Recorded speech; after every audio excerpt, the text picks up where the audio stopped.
Hello, Dr. Peggy DeLong. It's such an honor to have you as my guest today. Thank you Thank so you so much. much for having me, Sandee. So I was so excited for this conversation because you are known as the Gratitude Psychologist. You teach people how to harness the power of gratitude and joy to live their best lives. And this is the best part, especially through difficult times, because that's when it's so hard to find anything, that we have to be grateful for. So tell us a little bit about that. How is there like a secret sauce that I'm missing or? Yeah, well, there is it. It's something simple. It's not quite a secret, but it is something that many people might overlook because of its simplicity. And that is to keep it simple. On your worst days, gratitude is most powerful.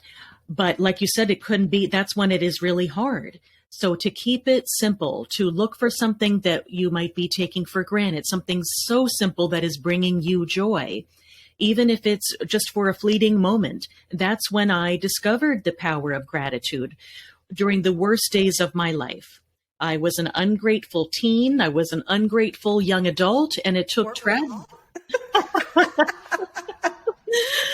Oh, well, I'm hoping to have an impact on the younger generation, starting with my own children, Right. to be grateful for the simplest of things, not to wait for something huge to happen to start practicing gratitude, because our brains can't tell the difference whether we are grateful for something really small that we might label small, it's just a label, or something huge. Our brain can't tell the difference. We still get the same dose of serotonin, of those neurotransmitters, dopamine, that make us feel good.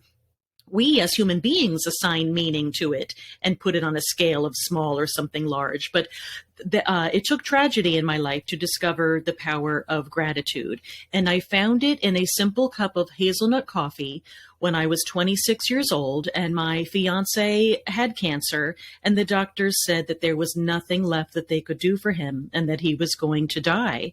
And it was in those last 42 days that I spent with him at the hospital, waiting and waiting for that like, I didn't want him to die. I wanted him to live. I wanted a miracle to happen. But they told me that he was going to die and that it was just a matter of time. And hazelnut coffee during those awful days is what brought me comfort. It was predictable when everything else was so unpredictable. Some days he wasn't able to speak. Other days he couldn't open his eyes. I didn't know if he was going to die that day. It was so anxiety provoking, that anticipatory grief. It was just gut wrenching awful. But the one thing that was predictable was that I could walk down 7 flights of stairs and get myself a cup of hazelnut coffee. And when all of the guests had to leave at 8 p.m. and I was allowed to stay, it was that cup that brought me so much comfort. I could wrap my hands around the styrofoam cup and feel the warmth through the mug, through the cup. The aroma permeated his hospital room and made it seem less sterile. It reminded me of being home. I started drinking hazelnut coffee my senior year in high school with my mother, and it reminded me of those times with her. So it brought me so much comfort. And my 26-year-old self had no idea that what I was doing was practicing gratitude. Only when after he passed away and I was thrown into a world of understanding what grief was and self-development, did I learn that what I was doing was practicing gratitude. So it has become my mission to help people find something so simple to be grateful for, that if it can make me feel better during the worst days of my life, that it can help other people as well. And to not wait, we don't need to wait for the great days to practice gratitude. Gratitude is truly most powerful on our difficult days. So well said. And thank you for sharing that story. That is so tragic. And I'm literally holding back the tears right now. Because my whole journey started when my brother died at the age of 19 and I was only 12. I ended up in an outpatient rehab 12 years later. And that started my journey. And then I learned about gratitude, but I didn't have any of those tools, during those darkest days in my life. And wow, But thank you. Thank you for sharing that. And I know that that's going to be it. You're right. It's so simple. And wow. So is that why you got into psychology? Is that what inspired you to go forward and do the advanced studies to become a psychologist? Actually, I was one of the rare people that knew what I wanted to do at age 14. And I think that I was heavily influenced by my father, who was a psychiatrist. Okay. And he advised me not to go to medical school. He knew me well, and that I would not, I don't like blood. I don't like to do all of that stuff that the medical doctors need to do, but I really wanted to work in the field of mental health. So getting my doctorate was the route that I took. It took me a long time to get there. I wasn't quite sure along the way, so I got a terminal master's degree, because I just wasn't ready to commit to all those years after college. And then I went on for the doctorate. Actually, I had interviews right in the midst of my fiance's diagnosis. I had 6 interviews for doctoral programs, and only 1 interview happened before his diagnosis. They were all within 1 week. One day he was healthy. The next day he woke up with a lump on the side of his neck. And the news was terrible, that it was a very aggressive form of cancer. So the other 5 I had to do while he was in the hospital, getting his first rounds of chemo and understanding what was going on. Needless to say, I was an absolute wreck, and I didn't get into any of those schools. But the school that I got into, that was meant to be. It was wonderful. They allowed me to defer for a year, because when I was supposed to start, he took a turn for the worst.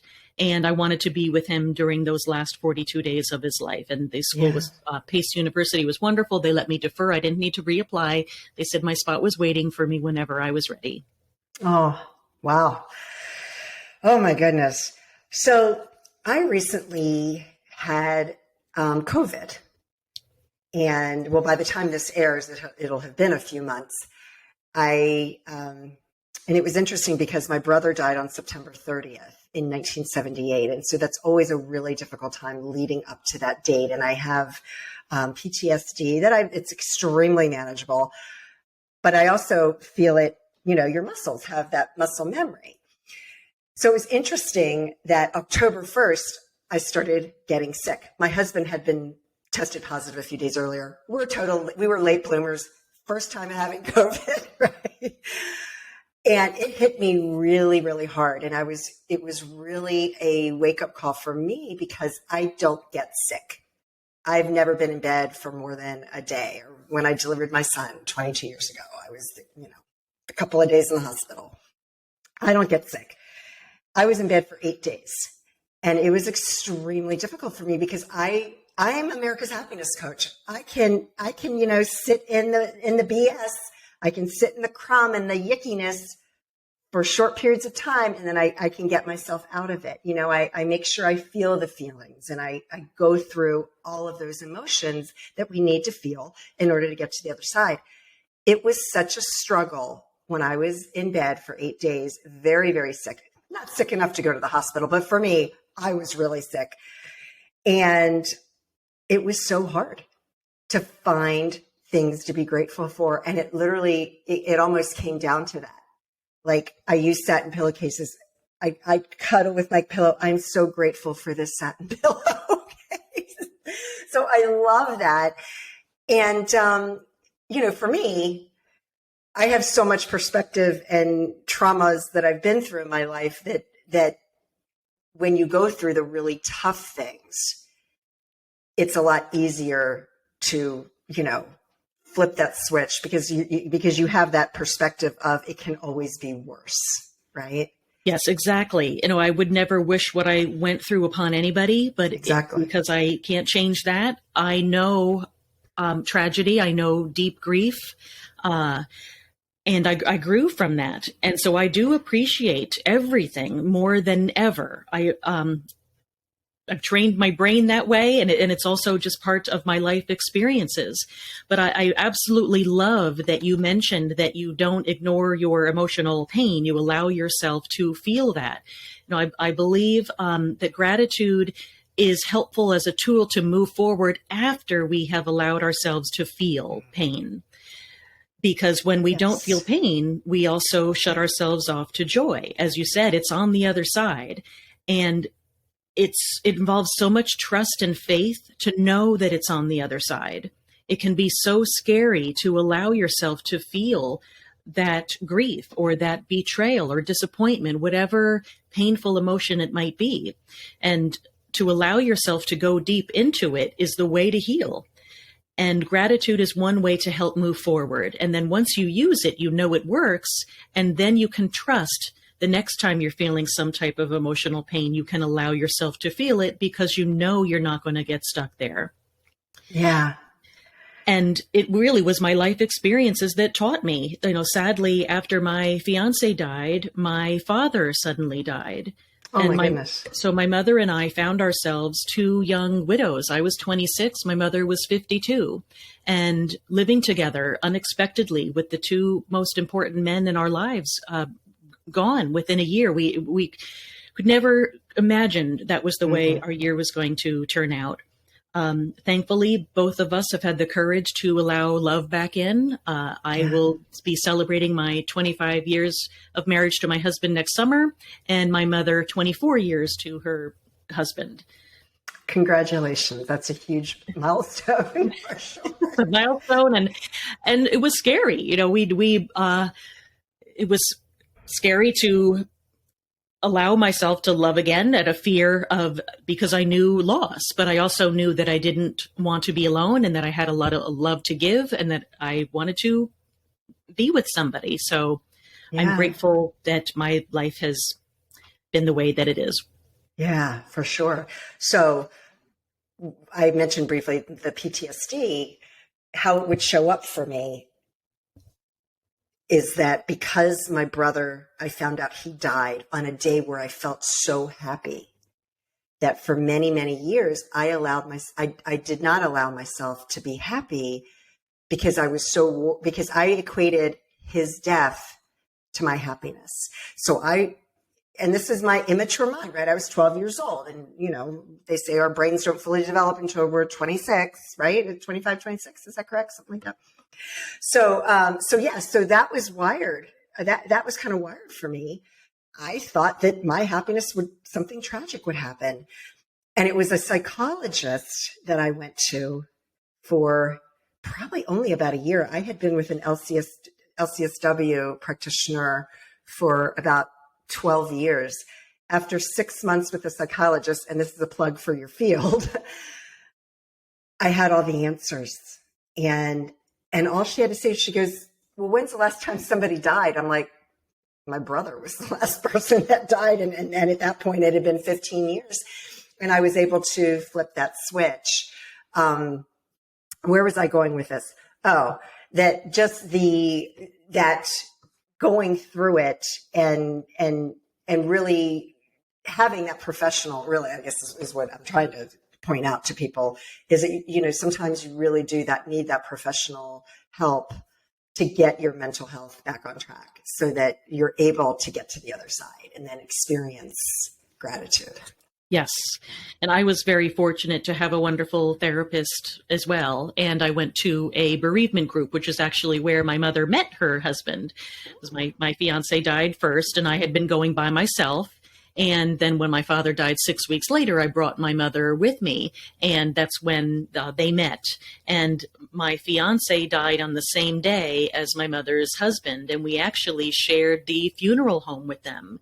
And we only found that out years later, that they were the other family that we were sharing the funeral home with.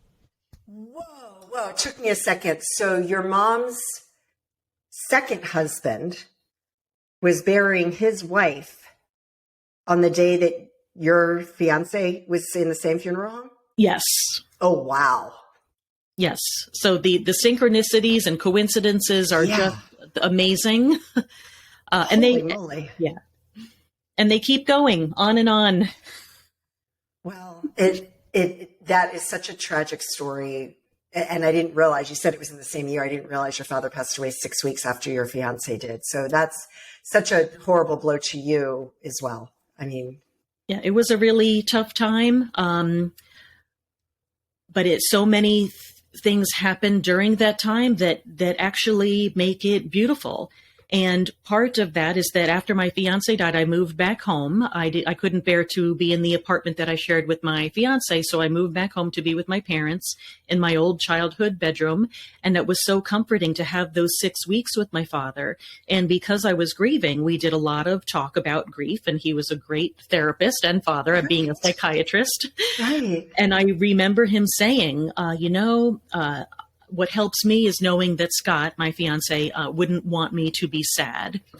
So then when my father died, I remembered those words, and it helped me to not be sad all the time, because I knew that my fiance wouldn't want me to be sad. And I could hear my father saying those words, that he wouldn't want me to be sad also. And then in another conversation, as we were talking about death, my father said, well, if I have it my way, I'm going to die on a chairlift. We're a big ski family. And I said, Dad, why not skiing? You hit a tree, but at least you're skiing. And he said, no, a chairlift is where I feel closest to God, breathing in the cool mountain air. I feel most at peace on a chairlift. And 2 weeks later, my father died on a chairlift. How did he pass? He had a sudden heart attack. Okay. I mean, I guess, wow. Talk about getting your wishes come true. Yeah, exactly. Way too young. He was only 58, but oh my goodness. I cannot think of any more beautiful thing than to leave this earth just the way we want to.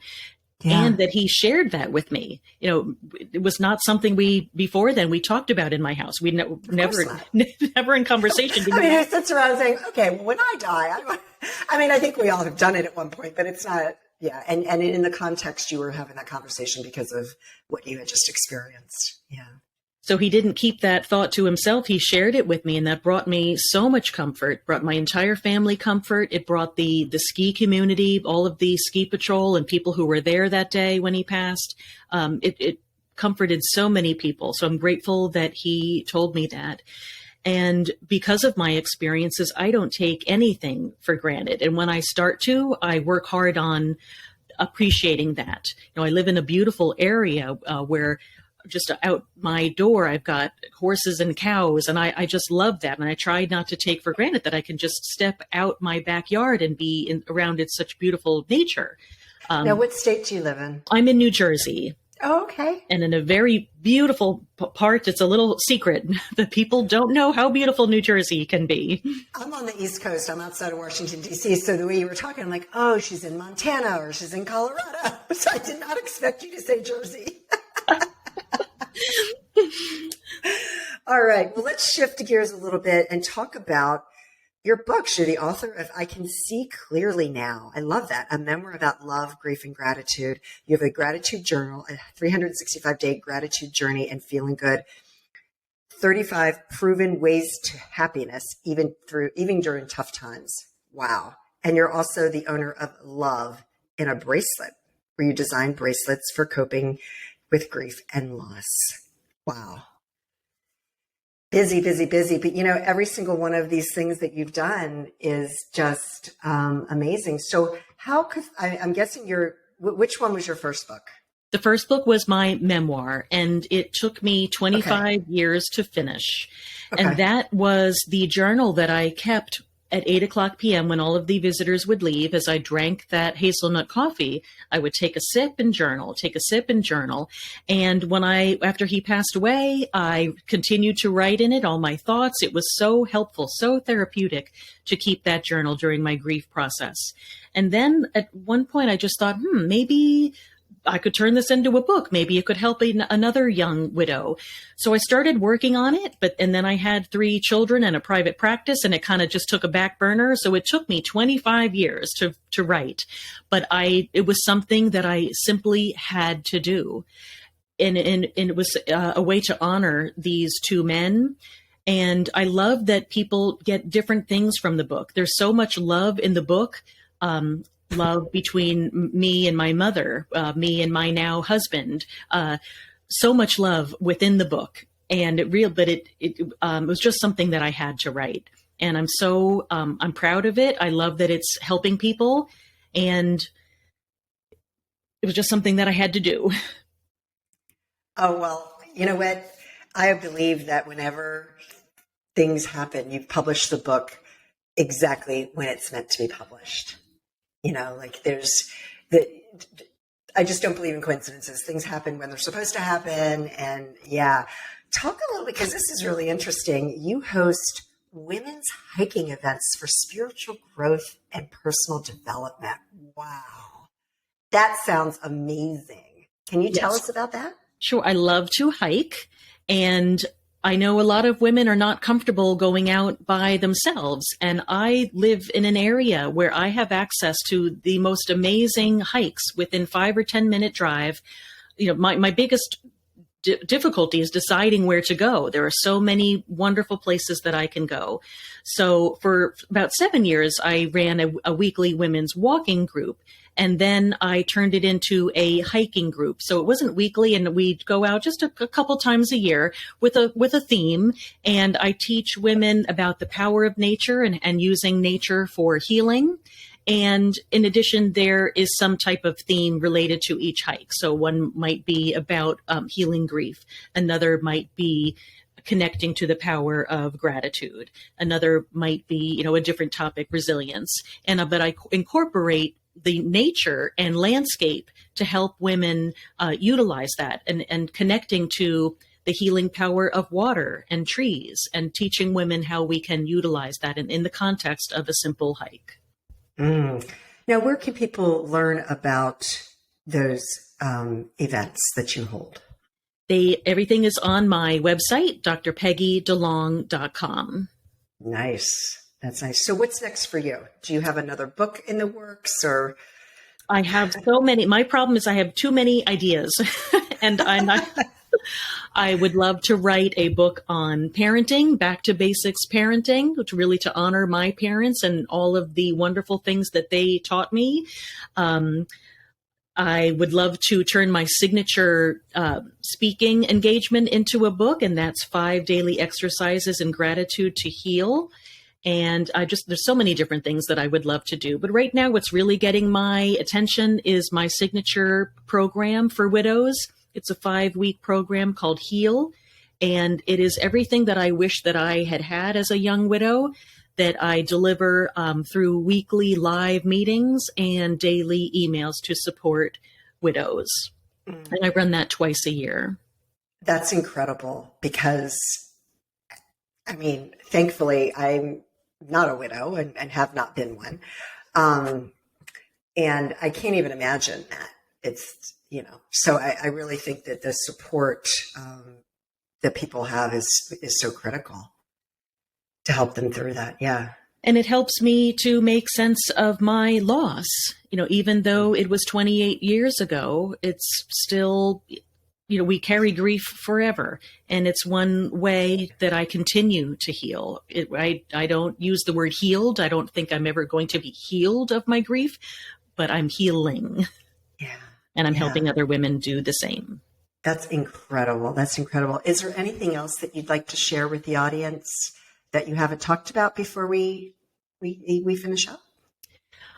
That gratitude, one of my favorite quotes comes from a client of mine, and she said that gratitude is not an obligation. Gratitude is a gift. And with her permission, I used that quote. I just love it. I feel like it really encaptures the beauty of the power of gratitude. Gratitude is a gift. Is it okay if I title this episode that? Absolutely. Okay. Peggy, it has been such an honor, and this has been such a great conversation, and I've learned so much from you. And yeah, I'm going to have to check out your events, because I'm just a few hours away, and I may be able to come up and hike with you someday. I would love to show you beautiful New Jersey. All right. Thank you so much. I really appreciate your time. Thank you for having me. Thank you, everyone.